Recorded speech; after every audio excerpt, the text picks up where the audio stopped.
Hi, my name is Cuppa and I coach American expat women living in London. So, the theme for today's video is tea. As a well-known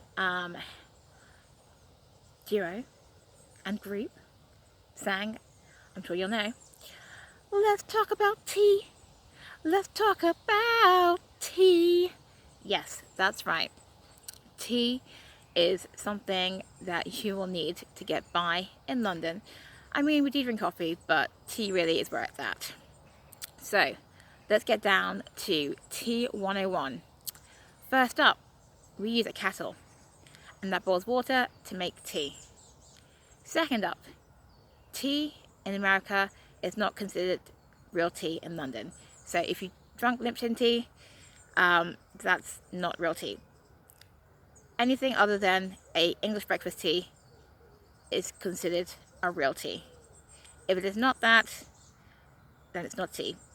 If it's a variant of tea like Darjeeling or Earl Grey, Assam, or any of the other teas, perfectly acceptable teas.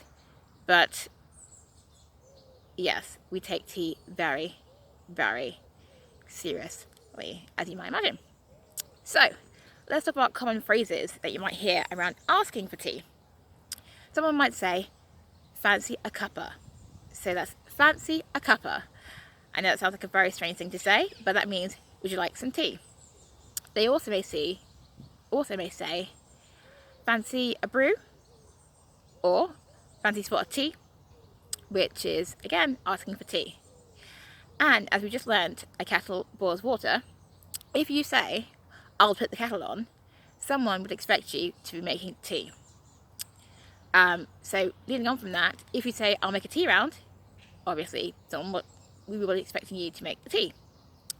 And that would be a great thing. People often refer to tea breaks as just time to make tea and have a chat. Yes, a chat is obviously a conversation or a conversation. Now, what's interesting when you talk about tea is that people have specific ways that they like tea. So, if you're making a tea round, someone may request their tea to be a strong tea. Now, a strong tea is a tea that's dark in colour and doesn't have much milk.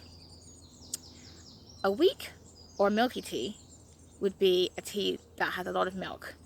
Now, all people expect cold milk when they have tea. They do not expect hot milk or warm milk. That is a no-no. In other European countries, and in fact in some Latin American countries, you have tea with hot milk. We don't do that. Or with cold milk. So our love of tea makes it even an occasion. So an afternoon tea or a high tea is a formal occasion, and that's normally held at a hotel or a restaurant, and you're expected to get dressed up, and you'll be served tea with normally small sandwiches. Afternoon and high tea has got a lot of variations, but that is a classic high tea. Now you might have afternoon teas that include champagne and other sweet treats like cakes and macarons, the French delicacies, or even scones. But traditionally, a high tea is dark tea with little sandwiches. Let's think. What else do we want to know in tea 101? Yes. So we can also use the word tea to describe dinner time. Now that is very confusing if you've never heard that phrase. Someone might ask you, what have you had for tea? Or, when's tea time? Or, yesterday I had for tea sausages and mash. So tea time is also dinner time. Yeah, I think that probably sums up most of the common phrases around tea.